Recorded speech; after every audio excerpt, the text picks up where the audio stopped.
make sure you bring something over to support the brake caliper. You don't want to put any pressure on the brake hose.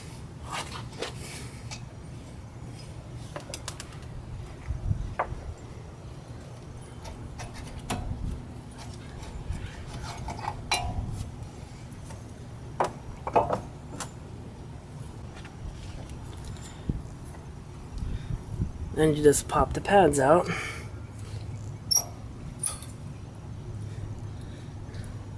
Look at that. They're pretty close to being worn out, so they're getting changed.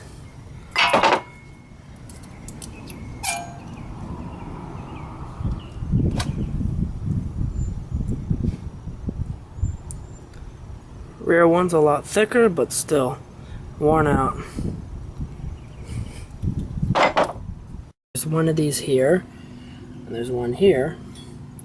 Carefully pull them out. Don't stretch the rubber too much. Now you need to examine it, and if it's dirty, clean it up, and then put some new grease, and make sure it's high temp grease. Do the same thing for this one down here. Then, when you put the new brake pads in, also put some grease here, here, and then same thing, bottom and top on the back of the rotor. Get one of the old brake pads, put it inside here,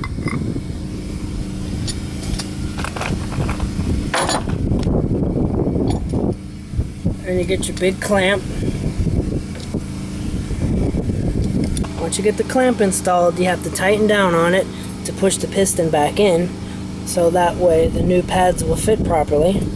Sometimes the piston will go right in, and other times you have to open up the line and bleed it a little bit. So you open up the line and then you tighten down on the clamp until the piston is all the way in. Then you tighten back up the brake line.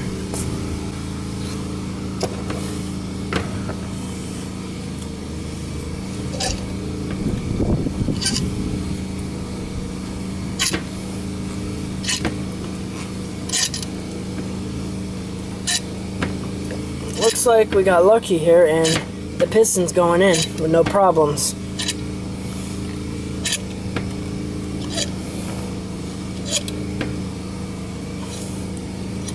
Okay, once it's in all the way, then we take the clamp off. See that? Now it's all the way in, and then we just get our new pads and install them over here.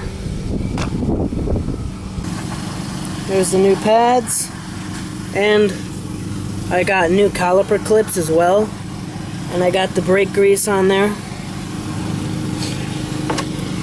To show you a comparison, here's the worn out pad, and then there's the new pad on the left.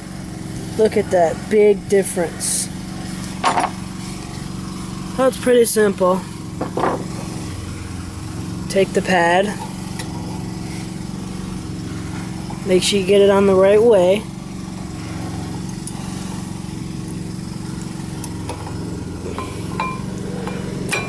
Like that. Do the same thing for the rear pad.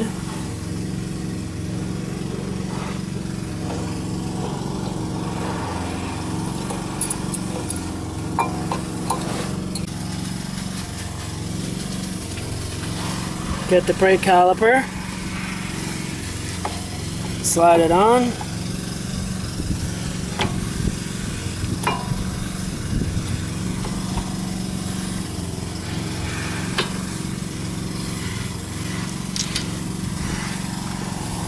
Insert the two bolts.